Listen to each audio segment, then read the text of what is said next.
de ômega vai dar 2 vezes. Tá? Então, esse é um resultado importante, né? Que a gente só demonstra usando esses conceitos aí. Tá? Passar para baixo agora. Ou seja, com o fato do seu detetor ser muito mais lento que as grandezas envolvidas, que são em frequências ópticas, né? Certo? Faz com que isso pode ser feito. Então, aí você tem aí E0 com E0 conjugado, né? Aí, todo mundo na mesma frequência ômega agora. A integral lá está aqui, né? Aqui tem 2π ao quadrado, observem, certo? Isso aqui vai dar 2π, né? Com esse 2π ao quadrado vai cancelar e vai ficar um 2π aqui embaixo. Tá? Tá? Você fica, então, só com isso, né? Ou seja, exponencial de menos alfa de ômega. É como se a potência... Certo? Não é que a potência atenua, não tem nem constante de atenuação, porque nós temos várias frequências diferentes, né? Mas cada componente, o que a gente está mostrando aqui é que cada componente da densidade de potência, certo, atenua com a frequência ômega, e o seu resultado na saída pode ser obtido com a soma dessas potências atenuadas. Certo? Só que são em frequências diferentes. Se você varre a frequência, você vai ver uma potência que varia com a frequência, porque em cada frequência a atenuação é diferente. Certo? É isso que você vai ver. Mas esse é um resultado importante, né? A gente só demonstra que a potência de saída é dessa forma, né, no contexto em que seu detector ele é muito mais lento do que o seu sinal e do que e da resposta frequente do seu material. Tá? Da resposta no tempo do seu material. Né? Então é isso que a gente... essa é a essência, essa é a demonstração disso aí. Tá? Então, você tem aí a densidade de potência na saída, né? Um sinal físico, né? Certo? Observe outra coisa importante, né? Esse resultado não depende do tempo de medição, do momento, do instante de tempo da medição. Certo? Observe que T0 sumiu da história aqui.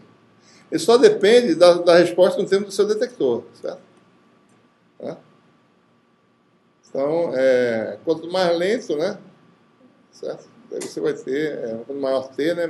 Vai ser menor um pouco. Isso vai depender da resposta do seu detector. Mas ele não pode. Então isso é importante, porque se dependesse do tempo de medição, se eu medir agora, dá um resultado que é 10 segundos da outra. Não pode, certo? O resultado tem que ser o mesmo, tem que ter significado físico. Tá? Certo? Então se você chama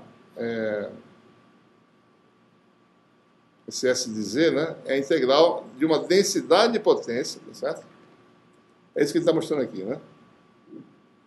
Você olha isso aqui como sendo uma função, né, S de ômega, né? Certo? Essa é o quadrado atenuado, ou seja, a potência na frequência ômega atenuada depois de propagação em direção Z. Então é isso que você tem, tá certo? A densidade de potência, o espectro de potência do seu, digamos, na saída, né, é o que você pode observar, talvez, com um sistema como um analisador de espectro, né? Você vê realmente a distribuição de potência em cada frequência. Pode ver isso. Tá? Então é isso que você mostra, né?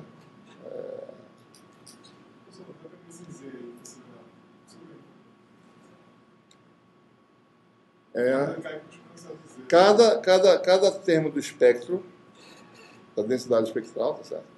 Cai com um fator de atenuação correspondente da frequência ômega. Podemos dizer assim, mais ou menos, experimento desse aí. Podemos dizer que ele cai com... O tamanho dizer depende, né? A gente está fazendo experimentos aqui para medição, tem uma coluna de 1,5 m, certo? Mas depois a gente reduziu para 10 centímetros, né? Então depende do tipo de conforto de absorção, você tem que botar um comprimento para que você possa ver. A pessoa faz múltiplas passagens, às vezes, né? Você tem muito comprimento para você poder ter alguma variação significativa. Daí você vai aumentando esse fator aqui.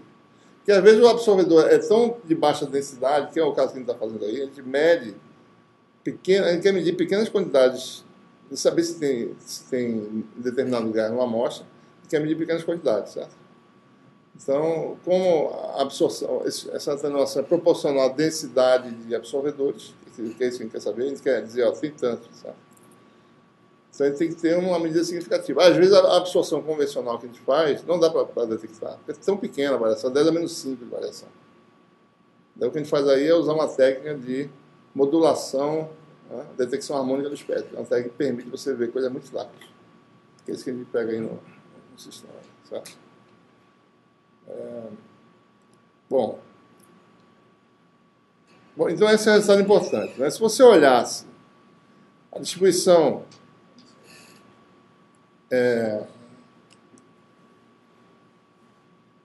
se você tem uma fonte cuja distribuição de potência na frequência dá para essa função vermelha aqui, tá?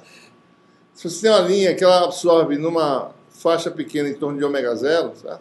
O que você observaria na saída, se você pudesse, se você tivesse um instrumento que pudesse resolver essas coisas, seria algo assim. É isso que acontece, certo? Você mede o seu sinal com uma absorçãozinha dentro dele. Né? E isso aí é o quê? Isso é no caso em que a sua fonte tem uma largura espectral bem maior do que a largura espectral do absorvedor, né? Que é aquela linha espectral, aquela largurazinha gama sobre 2, gama, né? Largura do gama, sabe? Tá? E quando você pode ver, né, com o seu instrumento, toda essa distribuição. Você pode ver isso no analisador de espectro, certo? Por exemplo. Né? Poderia talvez ver. Tá? Então, essas questões dependem da resolução do seu dispositivo, que é isso que a gente vai ver agora. Certo? Então, observe. Se você está medindo essa absorção, certo? Num gás ou num material, com o dispositivo, por exemplo, no ressoador Fabry-Perot ou no analisador de espectro, o próprio analisador de espectro ele tem sua incerteza, certo? Ele mede uma frequência com incerteza aí qualquer. Então ele tem uma função filtro inerente. Então a sua medida vai ter que ter essa função filtro no meio, embutida, certo? Então você mediria de forma perfeita, se o seu sistema de detecção fosse ideal, certo? Você mediria perfeitamente isso aqui, mas só que ele tem lá uma função filtro que também depende da frequência. Tá? Então, a gente tem que incorporar essa função. Então, o seu sistema, tá certo? Ele tem uma função filtro. Tá? Então, cada componente de frequência tem que ser multiplicado por essa função filtro. O seu sistema de detecção ele pode responder, tá certo? Mais fracamente numa frequência do que em outra. Então, para cada frequência, ele tem uma resposta diferente. Certo? E isso é representado por essa função filtro H. Né? Ou seja, o seu instrumento ele tem uma resposta para cada frequência lá, ele tem a resposta, tá? A função filtro, tá certo? Que torna a sua resposta não perfeita, né? Não só a frequência. E, geralmente isso aí é centrado, né? Uma frequência central, que ele vai chamar de ômega C, certo? Então essa é a resposta do seu sistema de detecção, né?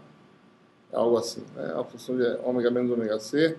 Às vezes isso é muito bem definido, às vezes isso é um pouco largo. Isso depende largo em relação ao quê? Em relação à fonte, em relação à própria linha de absorção. Então são essas questões que a gente precisa analisar. Se isso for muito largo, muito estreito, quais são as... O que você vê, né? Quando você está vendo o analisador de espectro, você está vendo o espectro de quem? Do próprio dispositivo, ou da fonte, ou da linha. Tá? Essa é a questão importante. Tá? Essa função, vamos dizer que essa função filtro é normalizada, né? Só para a gente simplificar a análise, certo? Então, é integral, né? Na faixa de frequência da 1, certo? Então, ou seja, o que acontece? No fundo, o que você mede é essa grandeza aqui. De que forma ela é diferente da grandeza original? Ela é a grandeza original, tá certo? Modulada por essa função filtro. Né? Então, essa função filtro, ela altera, ela distorce o seu sinal. Né? Certo? Então, a gente pode usar aí aquelas frequências normalizadas e fazer mudanças, né? Em termos daquela frequência espacial normalizada que a gente falou, né? 1 sobre comando de onda, né? Pode fazer isso e usar também funções, né? Em termos dessas frequências normalizadas. Isso aí não é muito importante para o curso, tá certo? Pode ser importante para alguma lista de exercícios, né? Mas isso é uma questão de usar a unidade mais conveniente, certo? Então, a gente pode mudar isso aí, né? Usar essas grandezas, né? Ou seja,